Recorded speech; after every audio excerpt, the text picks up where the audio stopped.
Hello there guys, welcome to one of my videos. So Gunnar Solsjaer wants Manchester United to sign Alex Telles from Porto and Jadon Sancho from Borussia Dortmund. They are his priorities. Now, you know the news on Alex Telles. Mohamed Bouafsi came out yesterday and said that Alex Telles has agreed personal terms on a 5-year contract with Manchester United. He also revealed that PSG are still considering a move for the player. Now, Porto do want around £18 million, or is it just over 18 million? But now, reportedly, we are not willing to meet their asking price because Porto have just recently lowered their valuation because I think before they wanted in the 20 odd million pound range. Now, Alex Telles' agent was in Manchester not so long ago to thrash out a deal for his client to join Manchester United. Now, Telles has got around 10 months left on his current contract with Porto. I think Porto have been in the process of trying to get him a new contract, but he's reportedly demanding around £88,000 a week. But Porto are not willing to meet his demands. So, from a Porto perspective, they'll want to cash in for him now rather than letting go on a free transfer next year. I think he's got a release clause of around £37 million. I think Chelsea have been interested in him before. Alex Telles is predominantly a left back. And I said, it would be very beneficial if Manchester United could get a left back in. We have got two predominant left backs in the team at the moment, and that's obviously Luke Shaw. He's our first choice left back, but my element of concern about him is injury prone. And Brandon Williams, he's our backup left back. And the main explanation as well why we've turned our attentions on Alex Telles is because we've missed out on Sergio Reguilon. Alex Telles, I think, has contributed around 65 goals in 143 games for Porto, and he's enjoyed a few years with Porto. Before he was at Porto, he had a loan spell with Inter Milan. He also played for Galatasaray. When he was younger, he played for Grêmio and Juventude, and he is the age of 27. So he could possibly be our second signing in this summer transfer window. Now, let's delve into the news on Jadon Sancho. So there was reports coming out yesterday saying that Manchester United are set to launch a last-minute bid for Sancho, and it says we will offer around £60 million up front. The rest, obviously, in add-ons. Now, Dortmund's valuation is £108 million. And throughout the course of this Jadon Sancho transfer saga, it has been Borussia Dortmund's asking price that has been the stumbling block. And they have remained ruthless over their valuation, but we're not determined to meet what Borussia Dortmund are demanding. Now, Gunnar Solsjaer has held several talks with Jadon Sancho, and reportedly Jadon Sancho told Solskjaer that he wants to play for the club. Solskjaer recently revealed that he'd spoke to Sancho and he assured him that a move to Old Trafford is very close. But Jadon Sancho did not ask Borussia Dortmund to leave in this summer transfer window, apparently. But he said he would be happy if he could complete a move to Old Trafford. Now, we've already confirmed we are not giving up on the signing of the player. We said we'd only give up if Sancho publicly said that he wanted to stay at Borussia Dortmund. But he is our number one priority target. And, we've been in for him for like the last 3 years. And Solskjaer's very infuriated over the Jadon Sancho transfer saga. But in a way, I don't blame him. Now, Fabrizio Romano, who's a very reliable Italian journalist, he said that Sancho still wants to come to Man United. David Ornstein from The Athletic, he says that Sancho's agreed personal terms. It also mentioned that the agent fees had been agreed, and it said a contract worth 250 grand a week been agreed. That would obviously make Jadon Sancho the third highest paid player at Manchester United behind David De Gea and Paul Pogba. But we've just got to come to an agreement on a fee with Borussia Dortmund. We was hoping to sign Jadon Sancho by the time we play Crystal Palace. Obviously, we play Crystal Palace at 5:30 today. But we made a promise to him that we was willing to offer him the number 7 because we know that he'd fulfill number 7 really, really well. And, we have got number 7 vacant at the moment, but we have had a lot of good number 7s up and down the generations. Now, if we don't get Sancho in this summer transfer window, we may never sign him because next year, I think we'll face competition for him because the likes of Barcelona, Real Madrid and even Liverpool could go in for the player. It did obviously say last month that, Borussia Dortmund had set a deadline and it said, we had until the 10th of August to sign the player. And it said a few weeks ago we'd abandoned our chase for the player until the summer of 2021. Until the summer of 2021. But yeah, Sancho's enjoyed 3 good years with Borussia Dortmund. Dortmund only paid £8 million in for Man City back in 2017. So they got him for next to nothing, but analyse his performances in the few years he's been with Dortmund, his valuation has persistently grown. The main explanation Sancho left Manchester City is because he did not get assured any first team opportunities. And it won't only be good from Man United perspective if Sancho comes in. It'll also be good from Manchester City perspective because I think they get around 15% of the transfer fee. I think Sancho's still got a contract with Dortmund till 2022. Lucien Favre, Borussia Dortmund's boss, did recently say that, Sancho will stay at Dortmund this season. Sebastian Kell, he recently said that Sancho will stay at Dortmund this season. But I've already outlined the reasons why I want him at the football club. Now, we have been looking at alternatives to Sancho. We've looked at a hell of a lot of alternatives to him. So I'm not going to fully disregard him coming in. There's still a chance Manchester United could sign him. So that is the latest news on that.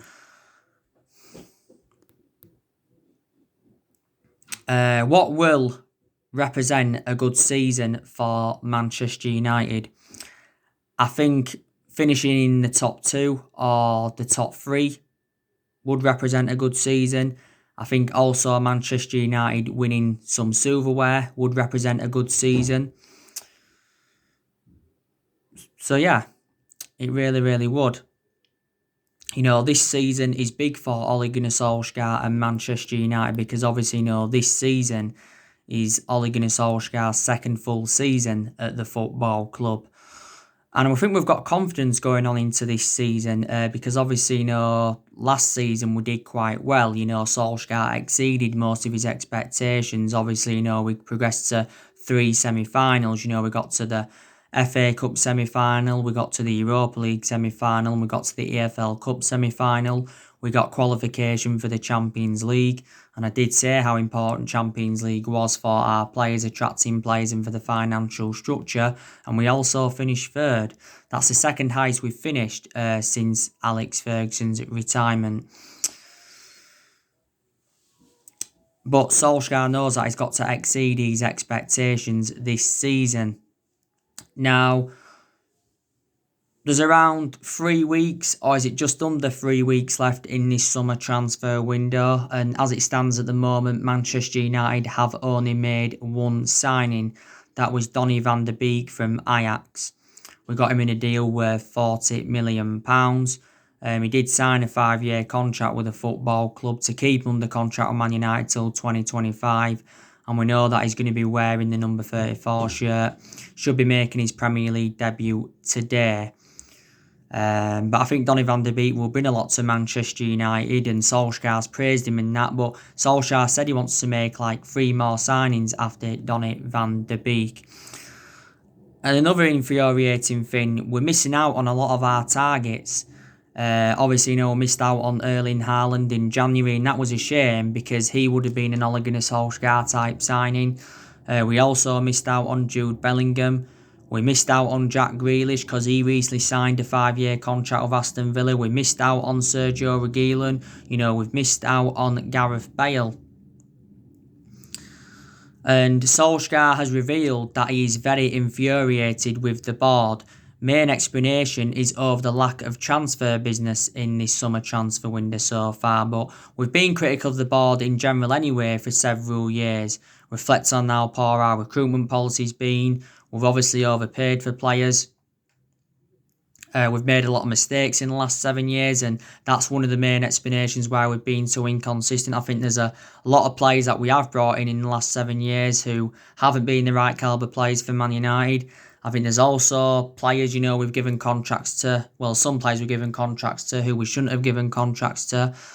And I think there's some players that Manchester United got rid of who we should have basically kept. You could arguably say we should have kept Herrera and we should have kept Romelu Lukaku and that.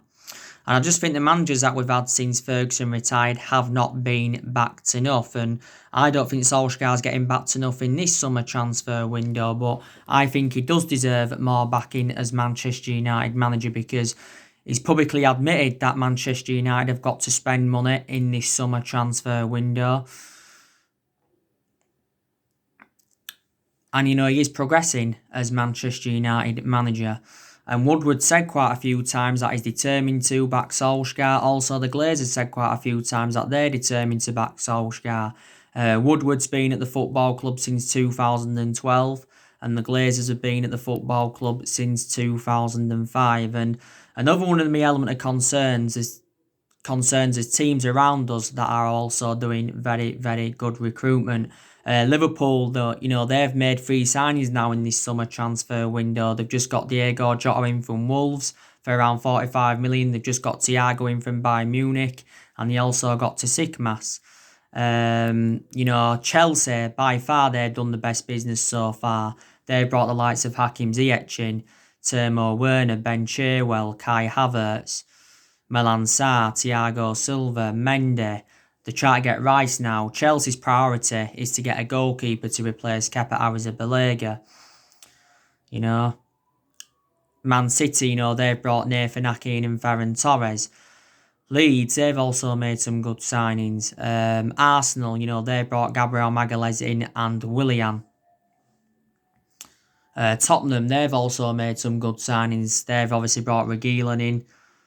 Bale's gone back to them. Holberg in, Joe Hart, Kyle Walker-Peters and Doherty. But this summer transfer window is Ole Gunnar Solskjaer's 4th transfer window as Manchester United manager, and so far at the football club he has spent over £200 million. He's obviously brought 6 senior players in. Last summer he brought Daniel James, Wan-Bissaka and Harry Maguire in. In January he brought Bruno Fernandes and Odion Ighalo in. He obviously brought Odion Ighalo on loan. Just after lockdown, we extended Odion Ighalo's loan until January 2021. He was our top goal scorer in the FA Cup last season. And we recently brought Donny van der Beek in. And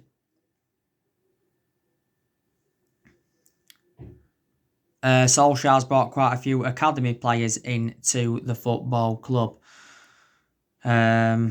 So it's good that more young players are coming in, and there's a lot of good young players that are coming through at Manchester United, But I said to you on my recent video that I did earlier on today, can Manchester United challenge for the Premier League title this season? It'd be very, very good if we could. Because we haven't mounted any title challenge up in the last 7 years, and we obviously haven't won the Premier League since 2013. We are the most successful team in Premier League history because we have won 20 titles and 13 of them are Premier League titles. But I think if we are to mount a title challenge up this season, we've got to make at least a couple of more signings before the summer transfer window shuts. And, I'm hopeful at some point that Manchester United can win the title under Solskjaer. But I think we are at least a couple of years off winning the title. Because City and Liverpool and that are strides ahead of us at the moment. But some Manchester United fans don't think Solskjaer's good enough to win the title. Because let's be honest, he hasn't got a fantastic pedigree behind him, has he? But Solskjaer has actually named 5 Manchester United players that could help us challenge for the title, and the players are Dean Henderson, Eric Bailly, Paul Pogba, Bruno Fernandes, and Donny van de Beek. You know, but it's very, very imperative that we do have a strong start to this season. It really, really is. Now, Solskjaer's also got to offload players in this summer transfer window. And at the moment, we are struggling to offload our fringe players. And I said it's very imperative that we get rid of players because we'll generate money and it will help us with our rebuilding process. And quite frankly, there is still deadwood at the football club. You know, we're looking to get rid of Jesse Lingard. We're looking to get rid of Pereira. We're looking to get rid of Smalling, Rojo and Jones. We're looking to get rid of Diego Dalot. You know, Sergio Romero, he's open to leaving the football club as well. You know, so there you go. But if things are to go wrong this season, then maybe Solskjaer will be back under pressure. Because of the first part of last season, he was under serious pressure and he was close to getting sacked by Manchester United because don't forget, we enjoyed our worst start ever to a Premier League season. Yes, we did in that. But yeah, we do play today against Crystal Palace, 5:30 kick-off. Really, really looking forward to it. It is our first game of the Premier League season. I'm expecting Manchester United to win, but I'm not taking anything for granted. You know, Solskjaer is facing a few selection headaches. He really, really is. And this game against Crystal Palace last season at Old Trafford was 2-1 to Palace, and that was Palace's first win at Old Trafford in the Premier League since 1989. But we did beat them towards the end of last season at Selhurst Park by 2-0. Donny van de Beek will be making his Premier League debut today. I think Solskjaer's confirmed. He also mentioned that Luke Shaw and Paul Pogba are going to be available as well. He's mentioned this during his press conference. Mason Greenwood. I don't know if Mason Greenwood's going to be playing. I think Mason Greenwood has been part of the group. Solskjaer has recently been infuriated with the FA and Gareth Southgate over the handling of Mason Greenwood. Because Mason Greenwood has had a few issues recently. Don't forget, we're giving the number 11. Mason Greenwood is going to become the 4th Manchester United player to wear the number 11. Harry Maguire obviously will play today. Solskjaer's already made his decision on Harry Maguire. He's going to remain Manchester United captain this season. This season's Harry Maguire's 2nd season at the club. But Solskjaer said he's unsure on Harry Maguire's arrest in Greece and his conviction of how it will affect him this season. We got Harry Maguire in a deal worth £80 million from Leicester last summer. So he's the 2nd most expensive sign at the club and the most expensive centre-half in the world at the moment. So there you go. Alex Tuanzebe is unavailable. I think he's still injured. Phil Jones, I think he's fit, but obviously we're not going to select Phil Jones. I think today Solskjaer's going to go with David De Gea in goal. I think he'll remain number 1 for the first part of the season. There again, he could surprise us all and put Dean Henderson in goal. But I said Solskjaer's got a goalkeeping decision to make. You know, this season is going to be David De Gea's 10th season at Manchester United.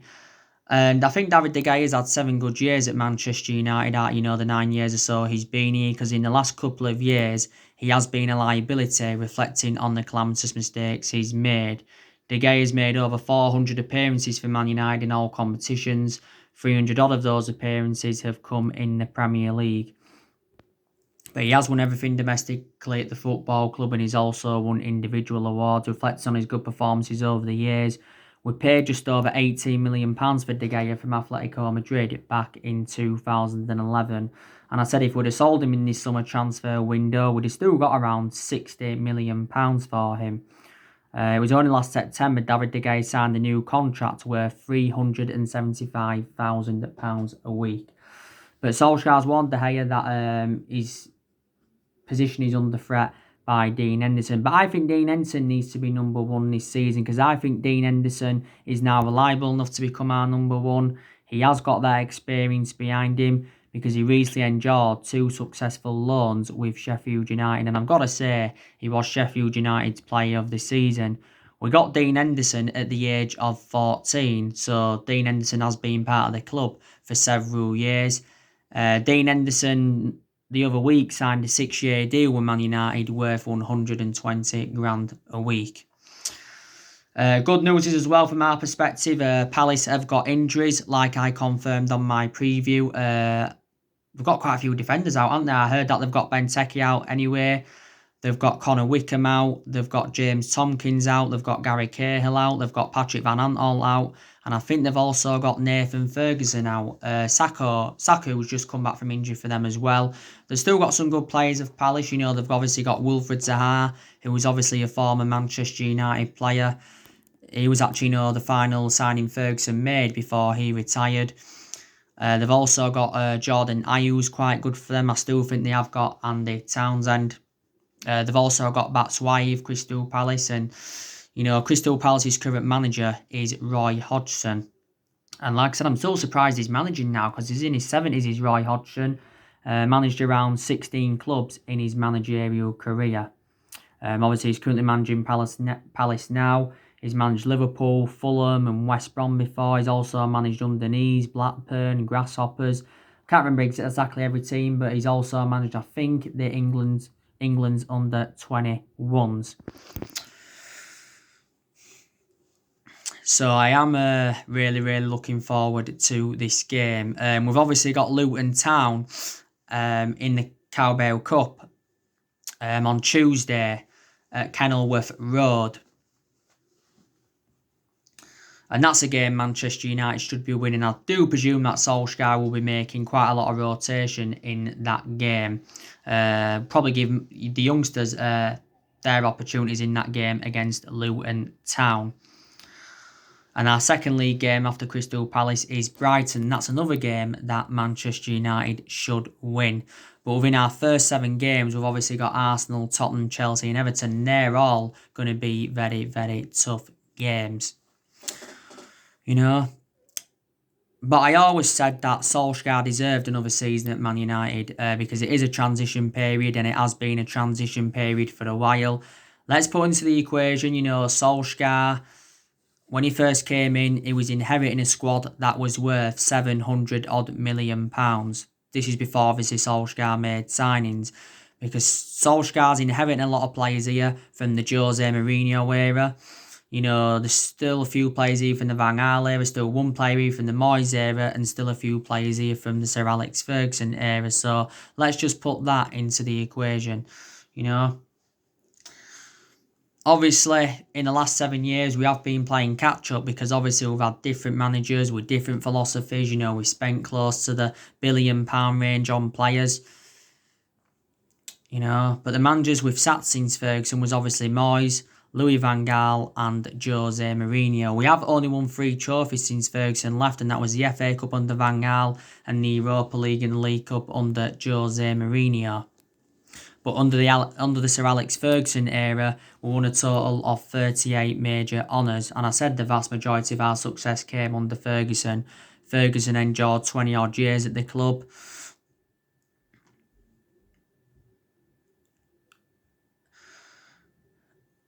He enjoyed 20 odd years at the club, didn't he? Yeah.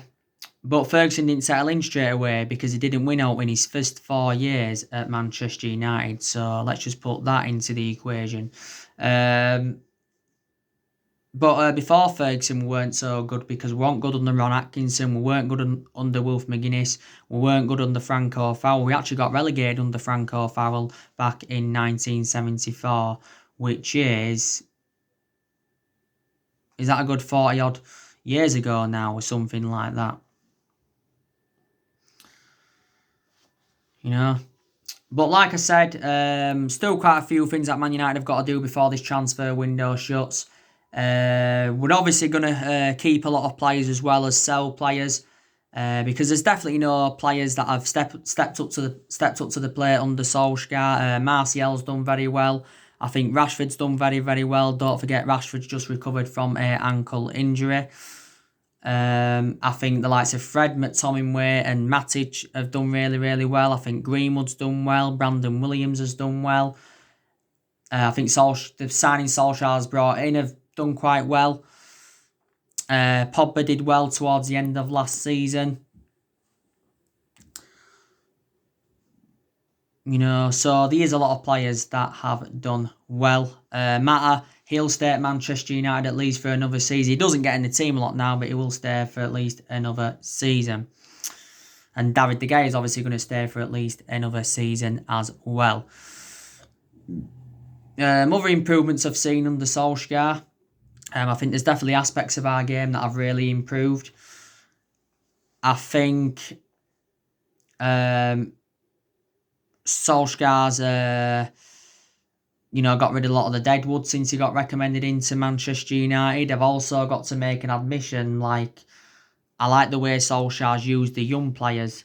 Because since Ole Gunnar Solskjaer took over the reins at Man United in December 2018, he's obviously had the habit of developing young homegrown talents. Solskjaer recently set a challenge for our academy players, to replicate the likes of Mason Greenwood and Brandon Williams. But we have got a lot of good young players coming through at Manchester United, Obviously, Hannibal Mejbrai, he's probably got a bright future. Ethan Laird, he got promoted into the senior squad not so long ago. Ethan Galbraith, he did. So, yeah, you can say they've got bright futures at the club. By the way, James Garner, I think he's going out on loan to Watford. That's something else I want to confirm. We've loaned a few young players out. Dylan Levitt, he went out on loan to Charlton not so long ago. To Heath Chong quite a few weeks ago. He went out on loan to Werder Bremen. I think we'll loan Joe Pereira back out for another season as well.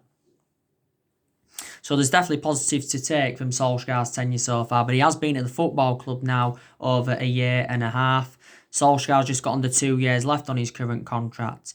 If he was to do well this season, then there's a possibility chance that we could actually, extend his contract and that. But you can see Solskjaer's trying to improve the squad and he's trying to change the culture of the club. So he's totally blameless in all of this. So anyway, guys, that's everything to update you today. Drop me comments, likes below on the channel. If you do, consider subscribe as always. And take care, God bless, and I'll be on for match reaction after the Palace game. Thank you for watching.